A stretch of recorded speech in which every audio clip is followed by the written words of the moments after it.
Hello everybody, Kemo Sabi here, coming at you with another video. This one's off of Fee.org webpage.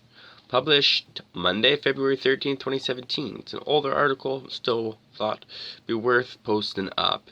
It's published by Olivia Donaldson. And here we have it with the topic of: the StingRay is exactly why the Fourth Amendment was written. Imagine you are in the middle of your typical day-to-day activities. Maybe you're driving, spending time with family, or working.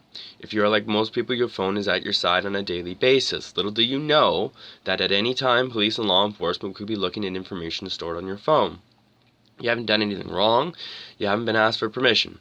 You aren't suspected of any crime. The StingRay. Police have the power to collect your location along with the numbers of your incoming and outgoing calls and intercept the content of call and text communication.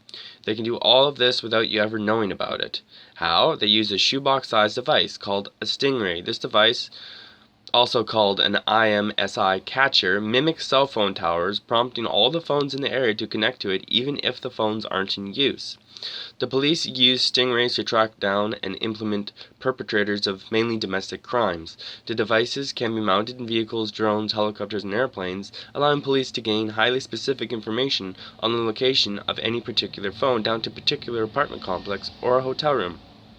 Quietly, StingRay's use is growing throughout local and federal law enforcement with little to no oversight. The ACLU has discovered that at least 68 agencies in 23 different states own StingRays, but says that this dramatically underrepresents the actual use of StingRays by law enforcement agencies nationwide. The violation: information from potentially thousands of phones is being collected every time a StingRay is used. Signals are sent into the homes, bags, and pockets of innocent individuals. The Electronic Frontier Foundation likens this to the pre-Revolutionary War practice of soldiers going door to door searching without suspicion. Richard Tynan, a technologist with Privacy International, notes that there really isn't any place for innocent people to hide from a device such as this. The Fourth Amendment of the Constitution states that the right of the people to be secure in their persons, houses, papers, and effects against unreasonable searches and seizures shall not be violated, and no warrant shall issue, but upon probable cause, supported by oath of affirmation, particularly describing the place to be searched, and the persons or things to be seized. The StingRay clearly violates these standards. The drafter of the Constitution recognized that restricting the government from violating privacy is essential for a free society. That's why the Fourth Amendment exists. The StingRay is creating a dangerous precedent that tells the government that it's okay for them to violate our rights. Because of this, freedom is quietly slipping out the window. Little regulation.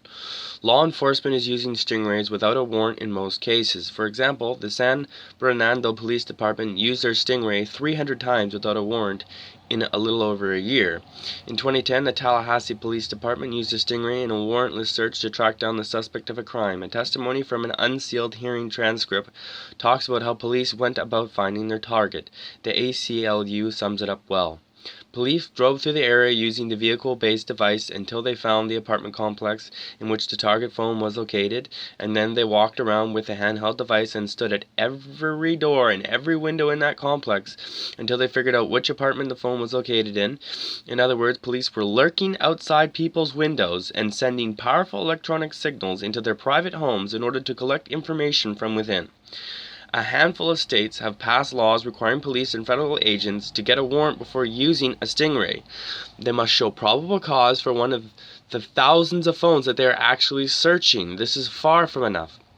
Additionally, there are many concerns that agents are withholding information from federal judges to monitor subjects without approval, bypassing the probable cause standard laid out in the Constitution.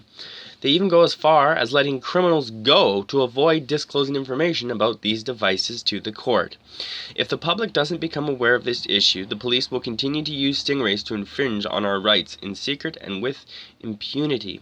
Olivia Donaldson is a recent high school graduate that is currently opting out of college and participating in an entrepreneurial program called Praxis. Hopefully you enjoyed the write-up to everybody. It would be awesome if you leave me with some comments. Wicked if you subscribe. We'll see you in the next one. Thanks a lot. Bye.